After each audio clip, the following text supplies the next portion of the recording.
There's a fortress at the edge of the Black Sea that Russia has spent 12 years turning into the most heavily armed peninsula on Earth. Crimea, underground bunkers, S-400 air defense batteries, a naval fleet that once projected Russian power across the entire Black Sea basin, a bridge stretching nearly 19 kilometers across the Kerch Strait, the longest in Europe, the physical lifeline connecting Crimea to the Russian mainland. Putin's most prized military asset, the crown jewel of everything he calls Russian greatness. And right now, piece by piece, system by system, supply line by supply line, Ukraine is methodically destroying every single one of them. This is not a future plan. This is not a military theory being debated in staff colleges. This is an active, ongoing campaign that has already entered its second phase. The Black Sea Fleet has been driven from Sevastopol. A third of it has been destroyed. Railway ferries have been hit. Oil depots are burning monthly. Air defense radars are going dark one by one. Airports across the peninsula are being systematically rendered inoperable. And now something has changed that changes everything else. On April 13, 2026, a political obstacle that had been blocking 90 billion euros in European funding for Ukraine's war effort vanished overnight. The money is coming, the weapons it will buy are already on the list. And retired U.S. Lieutenant General Ben Hodges, who has been saying since the beginning of this war that Crimea can be reclaimed, is now saying that the timeline is tightening dramatically. The siege of Crimea has begun. Not with a frontal assault, not with thousands of soldiers charging across open ground into fortified Russian positions, with something far more patient, far more precise, and far more devastating, with a strategy that is already working. And when it reaches its conclusion, the consequences will extend far beyond a map changing in Eastern Europe. They will reshape the Black Sea, European energy security, the international order, and the future of Vladimir Putin's regime. This is the story of how Ukraine plans to take Crimea back and why it might actually succeed. To understand what is happening right now, you need to understand why Crimea matters to this war in a way that goes beyond symbolic significance. Crimea is not simply a piece of land Russia annexed in 2014. It is the operational backbone of everything Russia has done militarily in Ukraine's south. The peninsula stretches deep into the Black Sea and borders the Sea of Azov on one side, giving whoever controls it the ability to project naval and air power across a massive swath of regional geography. Its ports, particularly Sevastopol, provided Russia with the logistical infrastructure that sustained all operations on the southern front from day one of the full-scale invasion. Ukraine's President Zelensky stated in 2022 that Crimea holds the key to ending this war. That assessment was not rhetorical, it was strategic. As long as Russia controls Crimea, it has a fortified, deeply embedded southern base from which it can threaten Ukraine's coastline, disrupt commercial shipping in the Black Sea, and sustain military pressure across the entire southern sector of the front. Take Crimea away, and Russia loses all of that simultaneously. The Black Sea Fleet loses its primary base, southern logistics collapse, the strategic depth Russia relies on disappears. And Putin loses the single greatest trophy of his political career, the 12-year-old victory myth that has sustained his domestic legitimacy through every setback this war has produced. This is why Ukraine's military, intelligence, and political leadership have kept Crimea at the top of their strategic priority list, even during the darkest periods of this conflict. And this is why the campaign now underway is the most consequential military operation Ukraine has attempted since the war began. But here is what most people still do not understand about how Ukraine intends to do it. The conventional assumption about retaking Crimea involves images of massive armored columns crossing into the peninsula, assault forces breaching fortified Russian defensive lines, and the kind of frontal military engagement that would produce tens of thousands of casualties on both sides before the outcome was decided. Retired U.S. Lieutenant General Ben Hodges flatly rejects that picture. Hodges has been one of the clearest strategic voices on this conflict since 2022, and his framework for understanding how Crimea can be reclaimed is built around a single core insight. You do not need to defeat the garrison defending Crimea in direct combat. You need to isolate it, degrade it, and exhaust it until it collapses from within. Then a final operation becomes possible with far fewer losses than a frontal assault would ever require. His logic is drawn from one of the most consistent lessons of military history. The Russian military is not a nimble, adaptive fighting force. It is a large, cumbersome, logistics-dependent structure inherited from Soviet doctrine. Its defensive strength depends entirely on the continuous flow of fuel, ammunition, spare parts, reinforcements, and command coordination. Cut off those flows and tanks becomes stationary metal. Artillery becomes silent.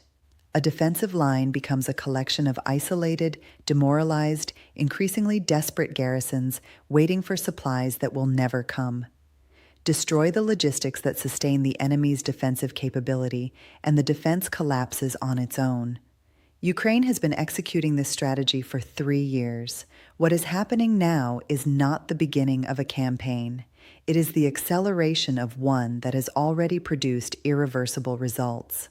The campaign against Crimea operates on 3 distinct fronts simultaneously, and understanding all 3 is essential to understanding why the current moment is so significant.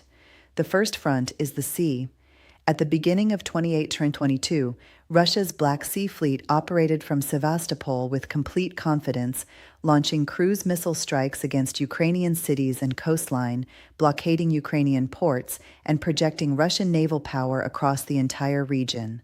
That fleet was the most visible symbol of what Russian control of Crimea actually meant in military terms.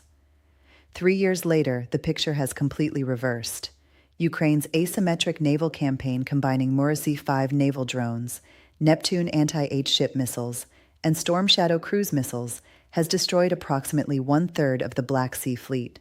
The ships that survived were forced to flee Sevastopol and take refuge in Novorossiysk on the Russian mainland. But even that refuge is no longer safe. Drone attacks against frigates continued into April 2026, demonstrating that Ukraine's naval reach extends wherever Russia attempts to shelter its remaining vessels. The Black Sea Fleet has not been defeated in a traditional naval engagement. It has been made irrelevant through persistent creative asymmetric warfare that Russia had no effective answer for. The second front is the bridge. The Kerch Bridge is not just an infrastructure asset. It is the physical embodiment of Putin's claim over Crimea. He personally opened it with enormous ceremony. It was the symbol of permanence of Crimea's integration into Russia being not just political, but physically, structurally cemented. Ukraine has been targeting the Kerch Bridge methodically for years. Structural damage from previous strikes has already affected its capacity. Drone alerts close it repeatedly, disrupting the flow of military supplies to the peninsula and forcing Russia to reroute logistics through the longer, more vulnerable land routes running through the Donbass. Every closure, every alert, every forced rerouting degrades the speed and reliability of Russian resupply to Crimea. Hodges is direct about where this trajectory leads. If the Ukrainians were able to isolate the peninsula, that big bridge is eventually going to come down. The question is no longer whether the bridge can be struck effectively. Ukraine has already demonstrated it can. The question is when the cumulative damage and operational pressure reach the point of no return. The third front is the land corridor. The Zaporizhzhia-Melitopol land route and the supply lines running through the Donbass represent Russia's alternative to bridge-based logistics.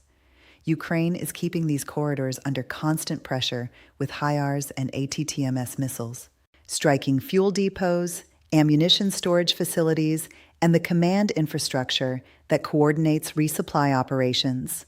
Every successful strike on this corridor means less fuel, less ammunition, and fewer reinforcements reaching Russian forces in Crimea. When these 3 dimensions work together, the peninsula stops being a Russian military base connected to the mainland. It becomes a besieged piece of land that is being forced to sustain itself on diminishing reserves under constant aerial threat with no reliable path for reinforcement. Inside Crimea itself, the systematic dismantling of Russian military infrastructure is already well advanced. The airports are collapsing one by one. Saki, Belich, and Kurovsk have been struck repeatedly. Fuel storage for aircraft operations has been destroyed. Runways have been damaged. The air power that Russia positioned in Crimea to threaten Ukrainian cities and support Southern Front operations is increasingly grounded. Not because the aircraft were all destroyed, but because the infrastructure required to operate them no longer reliably functions.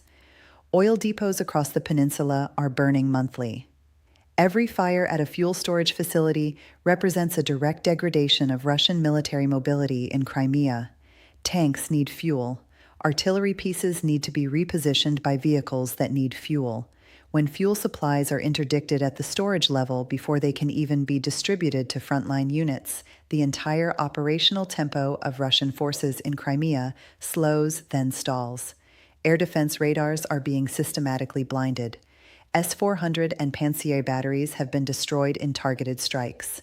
The recent Ukrainian attacks on Nebo radar installations represent what military analysts are describing as the first concrete steps in a deliberate campaign to suppress Russian air defenses over Crimea entirely. When those defenses go dark, Crimea's skies become accessible in ways they are not today, and the final phase of Ukraine's campaign becomes operationally viable. Command centers have been struck by Storm Shadow and ATACMS missiles. Ammunition depots have been destroyed in the explosions that have become a recurring feature of Ukrainian strikes deep inside the peninsula. The chain of command that coordinates Russian military operations in Crimea is fracturing under this persistent pressure. Hodges captures the result with precision. The Russian garrison in Crimea is rotting from within without a single soldier crossing the Ukrainian border. Morale is falling, logistics are degrading, command coordination is fracturing, all of it happening from a distance through precision strikes without the frontal assault that conventional military thinking would assume is necessary. Now here's the development that changed the timeline. Everything described above requires weapons, long-range precision munitions, naval drones, cruise missiles, electronic warfare systems. All of it costs money, and for months, the single largest pool of money designated to fund Ukraine's continued war effort was frozen by a political veto. Hungary's Viktor Orban had been blocking the €90 billion EU loan package for Ukraine, a package with €60 billion allocated for military procurement and $30 billion for budgetary support. His obstruction had become one of the most consequential political bottlenecks of the entire war, forcing European partners to find alternative funding mechanisms and slowing the flow of resources to Ukraine's military at a moment when momentum was building. On April 13, 2026, the bottleneck dissolved. The TISA party, led by Peter Mir, secured a landslide election victory in Hungary. Orban conceded. The new Hungarian government has announced full support for EU integration and will lift the veto on the €90 billion package. The timing could not be more strategically significant.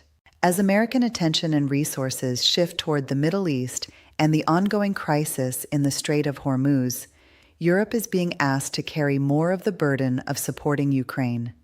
The €90 billion package arriving at this moment is not just financial support. It is a signal that the European commitment to Ukraine's war effort is deepening rather than wavering. For Crimea specifically, the implications are direct. Hodges had stated clearly that additional weapons deliveries from the West could complete the isolation phase by the end of summer. He was equally clear about what happens if those weapons do not arrive. The campaign slows. If they do arrive, the timeline tightens dramatically. The money to buy those weapons just arrived. The weapons themselves are not abstract items on a procurement wish list. They are specific systems whose operational roles in the Crimea campaign are already understood. ATACMS missiles with ranges of up to 300 kilometers cover every significant target in Crimea from Ukrainian-controlled territory. Every airport, every air defense site, every fuel depot, every command center, Storm Shadow and Scalp cruise missiles are critical for the most heavily fortified targets, including the Kerch Bridge and the deepest bunkers around Sevastopol. Ukraine's indigenous long-range drones are already operating at scale. The FP-1, FP-2, and FP-5 Flamingo systems are conducting thousands of monthly sorties against oil infrastructure and military installations across the peninsula. Mura V-5 naval drones, the weapons that drove the Black Sea Fleet from Sevastopol, continue to evolve in capability with each operational generation. F-16 fighter jets, now in Ukrainian service, though still limited in number, will become increasingly critical as the campaign against Russian air defenses in Crimea intensifies. Combined with HARM anti-RAR missiles, F-16s can systematically suppress the remaining Russian air defense umbrella over the peninsula. Every Nebo radar destroyed, every S-400 battery eliminated, expands the operational freedom Ukraine's strike platforms need for the campaign's final phase. The one major Western system still absent from Ukraine's arsenal that Hodges and other analysts consider potentially decisive is the German Taurus missile. Its specific capabilities for deep penetration strikes against hardened targets make it ideally suited for the final phase of the Crimea campaign. Whether Germany delivers it remains one of the most watched decisions in European defense policy. The strategic implications of what happens if Ukraine succeeds go far beyond the military dimension. They reshape the entire geopolitical architecture of the region, start with the economic transformation. Crimea's ports, Sevastopol, Yevpatoria, Feodosia, were major transit points for Ukrainian grain and metal exports before 2014. Their return to Ukrainian control would restore shipping routes that have been disrupted for over a decade. Marine insurance costs in the Black Sea would fall as the threat environment changes. Ukraine's annual export revenue would increase by billions of dollars as trade normalizes. Then there is the energy dimension. The Black Sea continental shelf surrounding Crimea contains significant natural gas reserves that were in active exploration before Russia's 2014 annexation froze the projects. Returning Crimea to Ukrainian control means those reserves re-enter the development pipeline. For Europe that has spent 3 years searching for alternatives to Russian energy, a new Ukrainian gas source accessing Black Sea reserves is not just economically significant. It is strategically transformative. The military implications cascade through the entire NATO southern flank. A Black Sea fleet without Sevastopol is reduced to a diminished force confined to Novorossiysk with dramatically reduced range and capability. The threat it poses to Turkey's southern approaches, to Romania, to Bulgaria, to NATO's southern maritime security, drops to a fraction of its current level. The Black Sea becomes what it should always have been, a zone of commercial trade rather than a theater of Russian power projection. And then there is the message that reverberates globally. Territory seized by force can be reclaimed.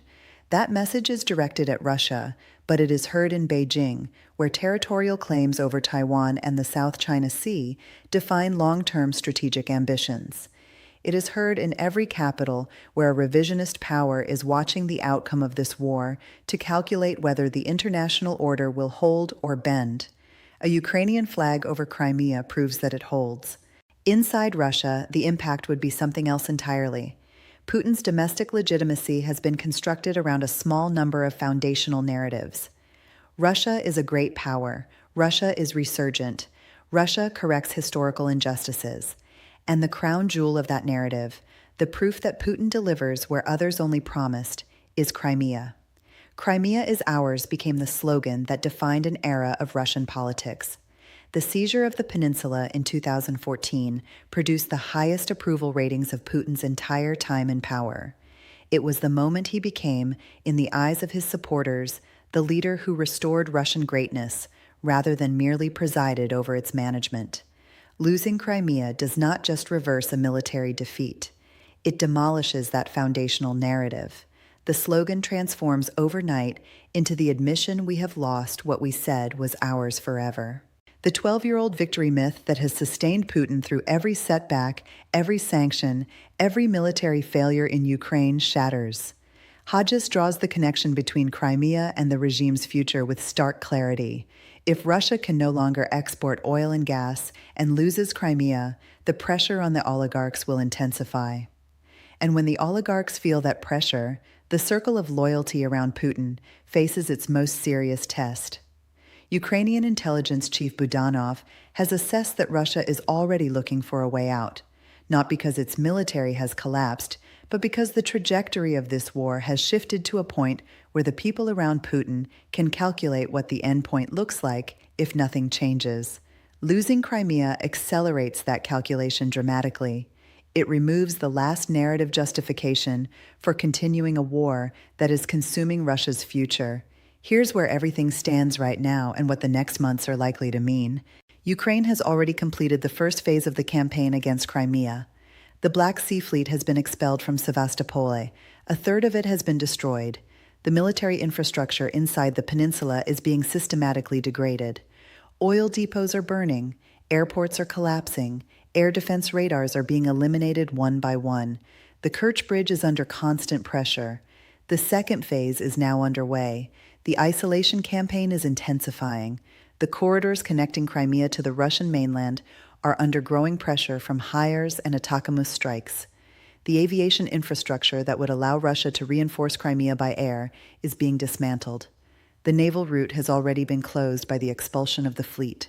And now, with the €90 billion European package unlocked, with 7 U.S. allies signaling willingness to contribute to regional stabilization, with Ukrainian drone production at industrial scale and Western weapons deliveries, continuing the resources required to complete the second phase and begin the third are arriving. Hodges gave a timeline. Additional Western weapons deliveries could complete the isolation phase by the end of summer. If the weapons arrive and the campaign sustains its current momentum, the question of Crimea's future will look fundamentally different before the year is out. None of this is guaranteed. War never is. Russia still holds the peninsula, still maintains significant forces there, and will defend it with everything available because losing Crimea is not just a military setback. It is an existential threat to the regime. But the direction of this campaign is clear. The foundation of Russian control over Crimea is eroding. The infrastructure supporting its military value is being dismantled. The funding that will accelerate that dismantling has just arrived, and the strategy being executed is not a desperate gamble. It is a methodical, evidence-based campaign designed by some of the most experienced military minds engaging with this conflict. Zelensky said, "Crimea holds the key to ending this war. Ukraine is now turning that key. The siege has begun. The second phase is active and based on everything unfolding right now. The chapter that follows will determine not just the outcome of this war, but the shape of the international order for a generation. Do not look away."